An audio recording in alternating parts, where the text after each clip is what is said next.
వీడియోని చూసేటువంటి మిత్రులందరికీ నమస్తే. ఎవరైతే మన యొక్క ఛానల్ కొత్తగా వస్తున్నారో ఛానల్ సబ్స్క్రైబ్ చేసుకోండి. వీడియో కనుక నచ్చితే లైక్ చేయండి, షేర్ చేయండి. మరి టాపిక్లో కనుక వెళ్తే, ఏపీ సీఎం చంద్రబాబు నాయుడు గారిని మన యొక్క రాష్ట్ర నిరుద్యోగ జేఏసీ షేక్ సిద్దిక్ మరియు ఇతర విద్యార్థి సంఘ నాయకులు కొంతమంది కానిస్టేబుల్ అభ్యర్థులు నిన్న కలవడం అనేది జరిగింది రాష్ట్ర సచివాలయంలో.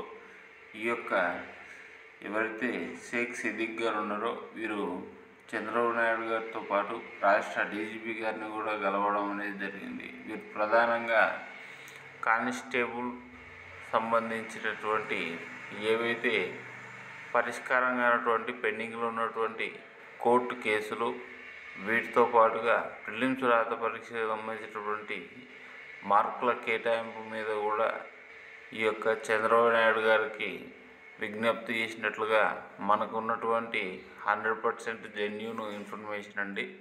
సో అక్కడ ఉన్నటువంటి అభ్యర్థులు చెప్పినటువంటి విషయం మేరకు అయితే సీఎం గారితో ఈ యొక్క కానిస్టేబుల్ కేసులు త్వరితగతిన పరిష్కరించి, అలాగే ప్రిలిమ్స్ రాత పరీక్షలో దొరికినటువంటి తప్పు ప్రశ్నలను తొలగించి వాటికి మార్కులు కేటాయించాలని చెప్పేసి కోరినట్లుగా సమాచారం.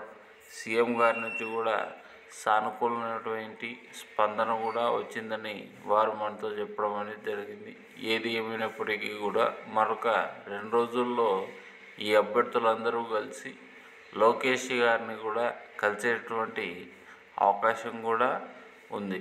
సో వీడియో కనుక నచ్చినట్లయితే లైక్ చేయండి, షేర్ చేయండి, ఛానల్ను సబ్స్క్రైబ్ చేసుకోండి. Thank you.